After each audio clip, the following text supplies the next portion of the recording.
दोस्तों, ये है क्रिकेट के 10 ऐसे कुछ बेहद ही शानदार नो लुक रनआउट्स जो आपको हैरान कर देंगे। दोस्तों, मौका था भारत और ऑस्ट्रेलिया के एक टेस्ट मैच का, जहां अश्विन के सामने मैथ्यू वेड थे। मैथ्यू वेड आगे बढ़कर लेग साइड पर शॉट मारने की कोशिश करते हैं, जो सिली पॉइंट पर खड़े पृथ्वी शॉ के पैर से टकराता है और वापस विकेट कीपर की ओर रिफ्लेक्ट हो जाता है। इधर मैथ्यू वेड क्रीज से बाहर निकल चुके थे।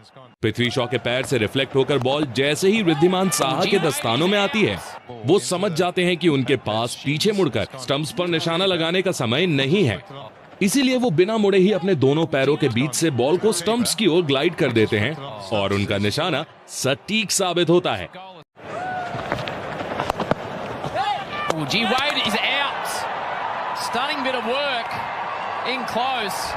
दोस्तों, श्रीलंका और बांग्लादेश के मैचेस अक्सर ही इनक्रेडिबल मोमेंट्स क्रिएट करते हैं और लिटन दास का ये रनआउट भी ऐसा ही एक इनक्रेडिबल मोमेंट था। मुस्तफिजुर रहमान की बॉल पर श्रीलंकन बल्लेबाज शॉट मारता है और डबल लेने के लिए भागता है। बांग्लादेशी फील्डर बॉल को पकड़ते ही थ्रो करता है, लेकिन उसकी थ्रो काफी दूर होती है। अब अगर विकेट कीपर लिटन दास वापस मुड़कर स्टंप्स डिसलॉज करते तो उन्हें काफी समय लग सकता था। इसीलिए वो बिना देखे ही बॉल को स्टंप्स की ओर ढकेल देते हैं एंड फॉर्चुनेटली वो बैट्समैन को रन आउट करने में कामयाब होते हैं। अब आपको दिखाता हूं नेपाल के MS धोनी कहे जाने वाले अर्जुन सौद का कारनामा। मौका था नेपाल के एक लोकल टूर्नामेंट मैच का, जहां बैट्समैन ऑफ साइड की तरफ बॉल को डिफेंड करके क्विक सिंगल भागने की कोशिश करता है। फील्डर बॉल कलेक्ट करते ही विकेट कीपर की ओर बॉल फेंकता है, लेकिन थ्रो थोड़ी दूर रह जाती है। ऐसे में अर्जुन सौद सुपरमैन की तरह डाइव लगाकर बॉल को पकड़ते हैं और बिना देखे उसे स्टंप्स की ओर ड्रैग कर देते हैं। बॉल सीधे स्टंप्स पर लगती है और बैट्समैन बहुत ही नैरो मार्जिन से रन आउट हो जाता है, जिसके बाद कमेंटेटर्स भी अर्जुन सौद को MS धोनी से कंपेयर करने से नहीं रोक पाते। दोस्तों, वर्ल्ड कप 2019 के फाइनल में हमने बेन स्टोक्स का ऐसा कमाल देखा था कि न्यूजीलैंड जीता हुआ मैच हार गई थी। कुछ ऐसा ही कमाल बेन स्टोक्स ने इस मैच में भी करके दिखाया, जहां न्यूजीलैंड की ओर से विल यंग और डैरल मिचेल क्रीज पर थे। स्टोक्स की बॉल पर विल यंग ने लेग साइड पर शॉट खेला और दोनों बल्लेबाज क्विक सिंगल लेने की कोशिश करने लगे, पर उन दोनों के बीच कंफ्यूजन के चलते मिक्सअप हो गया। वहीं फील्डर बेन स्टोक्स की ओर थ्रो करता है, जिसे स्टोक्स ग्रैब तो कर लेते हैं, पर स्टंप्स उनकी ऑपोजिट साइड पर थे। स्टोक्स जानते थे कि उनके पास मुड़कर स्टंप्स डिसलॉज करने का समय नहीं है, इसीलिए वो बिना देखे ही स्टंप्स उड़ा देते हैं और बदकिस्मत डैरल मिचेल को पवेलियन लौटना पड़ता है। Oh, confusion, real confusion. This is tight. अब जरा BBL के इस मोमेंट पर नजर डालिए, जहां सिडनी थंडर्स का मुकाबला एडिलेड स्ट्राइकर्स से हो रहा था। बल्लेबाज उस्मान ख्वाजा विकेट्स के बीच दौड़ लगा रहे होते हैं, लेकिन बॉलर पीटर सिडल के दिमाग में तो कुछ और ही चल रहा था। अब उस्मान ख्वाजा तो सोच कर बैठे थे कि सिडल कहां ही थ्रो मार पाएंगे, पर भाई सिडल ने गजब का दिमाग लगाया और एक हाथ से बॉल को कलेक्ट करके बिना देखे ही स्टंप्स की ओर ड्रैग कर दिया और उनका निशाना परफेक्ट लगा। अब इसे कहते हैं perfect no look run out.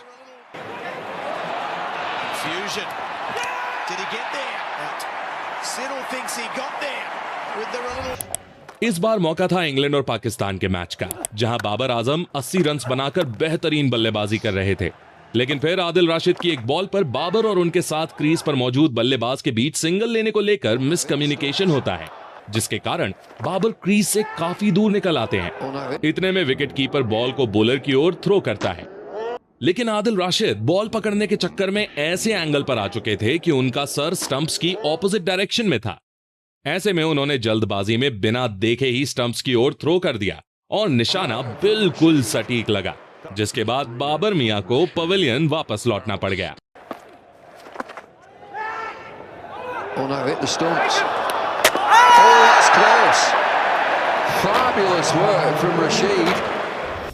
अब जरा ओमान की इस लोकल T20 लीग का ये नजारा देखिए। बैट्समैन लेग साइड की तरफ बॉल को डिफेंड करके क्विक सिंगल लेने क्रीज से कुछ कदम आगे बढ़ाता है, पर फील्डर के हाथ में बॉल आई देखकर रुक जाता है। इधर फील्डर नॉन स्ट्राइकर से एंड की ओर देख रहा होता है, जिससे बैटिंग क्रीज पर मौजूद बल्लेबाज रिलैक्स हो जाता है, क्योंकि उसे लगता है कि थ्रो उसके एंड पर तो बिल्कुल भी नहीं आने वाली। पर फील्डर की निगाहें कहीं पर थी और वो निशाना कहीं और लगा देता है। और दिलचस्प बात तो यह है कि फील्डर का ये नो लुक थ्रो सीधे स्टंप्स पर लगता है। हालांकि बैट्समैन राइट टाइम पर बैट नीचे रख देता है और वो रनआउट होने से बच जाता है।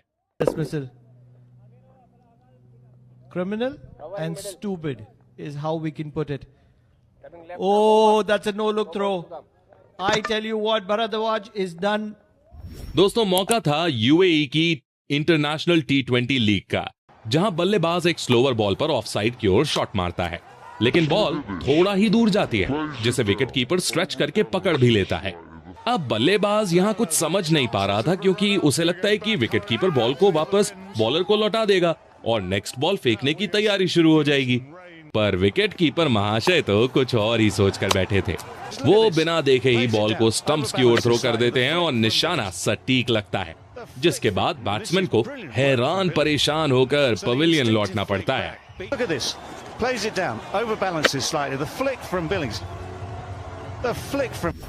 दोस्तों, इंग्लैंड और भारत के एक मैच के दौरान जब भारत की ओर से जडेजा और दिनेश कार्तिक क्रीज पर थे, तब ये दोनों एक बॉल पर डबल लेने के लिए भागते हैं, पर दूसरा रन काफी क्लोज होने वाला था।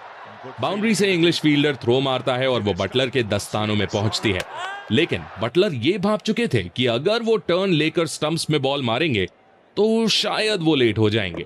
इसीलिए उन्होंने बॉल को एक हाथ से कलेक्ट करके बिना देखे ही स्टंप्स उड़ा दिए। रिप्ले में दिनेश कार्तिक आउट पाए गए और बटलर के इस नो लुक रनआउट ने इंडियन फैंस को साइलेंट कर दिया। Dinesh Karthik wants to, he has to hurry. Now that's going to be close.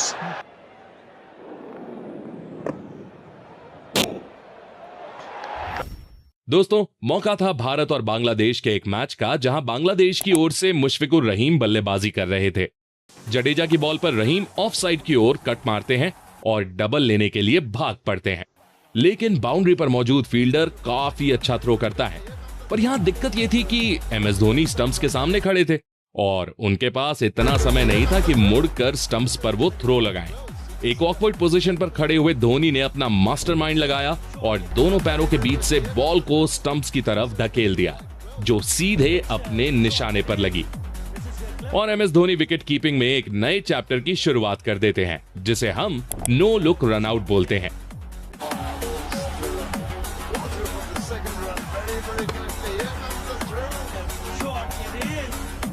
और अब ऐसे ही अनबिलीवेबल रनआउट्स देखने के लिए यहां पर क्लिक करिए और कमेंट्स में बताइए कि कौन सा आपको सबसे अच्छा लगा।